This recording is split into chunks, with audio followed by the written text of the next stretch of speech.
definition of horror, in my opinion. It kind of had a little bit of everything horrifying that you can think of. Pretty much the entire thing was shot in close-ups.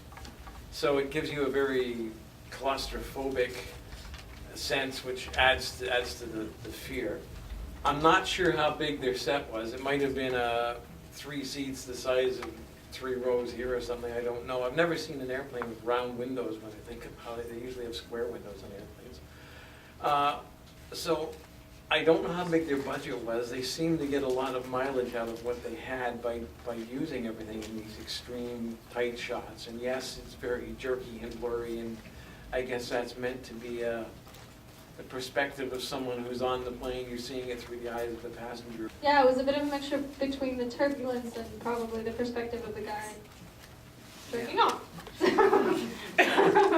It's kind of, I think, I don't know. It was also, I thought, watching it the second time, I feel like the handheld shakiness was kind of a good way to get around the fact that visual effects makeup is really hard to do and kind of looks bad sometimes. So it kind of hid maybe how bad it would have been. It didn't look like the highest budget production ever. So I don't know. Maybe strategies are, different people have different strategies. It kind of begs a repeat showing because what I loved about it is you were constantly trying to sort out, what is sort of the God's eye view and what is the perspective of this guy with his hallucinations. And I love the end of it. I just thought, this cockpit, which is just this maelstrom of angst and anxiety and violence. And there's this guy jerking off at the end, completely oblivious as this thing turns into a fireball in the sky. But yeah, I'd love to see it again. It was, I guess the biggest, what I was trying to sort out is, okay, what's, what is in the framework of the hallucinations? And I got a lot of that, but sometimes the way it kind of jerked in and jerked out made it a bit difficult to follow, but a great piece of filmmaking. I loved it. Yeah, it was a lot to keep up with in a short amount of time, I thought, as well. It's hard to tell sometimes if you're in the past and the future and hallucination and what. It was kind of a good example of human crude disgustingness in like a really weird way. Yeah, but the end is definitely a good comedy moment.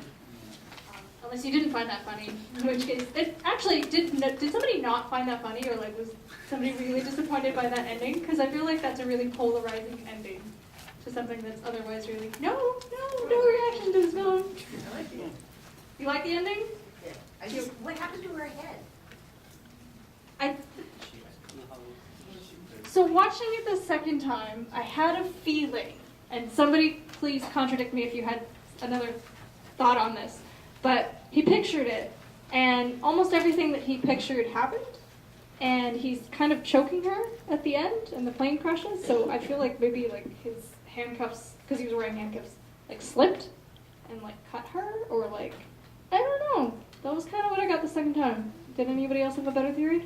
Yeah, it was hard to see, and that was the only thing that I figured the second time around, because I kind of saw everything that he had hallucinated was happening. Or pictured, or it was a bit of like weird. Yeah, go ahead. Okay, who's Michael? Like, who's the person that's hallucinating? Was it the bald guy, or was it the other guy? Yeah, it's the rapist, because he's talking to the rapist, and says Michelle. Okay, because like when I saw the blonde guy was sitting beside the woman, and he's picturing all the blood splattering and everything, I thought he's the one that's hallucinating. Okay. Well, I don't know. Maybe I don't know. It was hard to tell. I thought it was the bald guy. How many people thought it was the blonde guy? Okay, just you. Sorry. Okay. Sorry.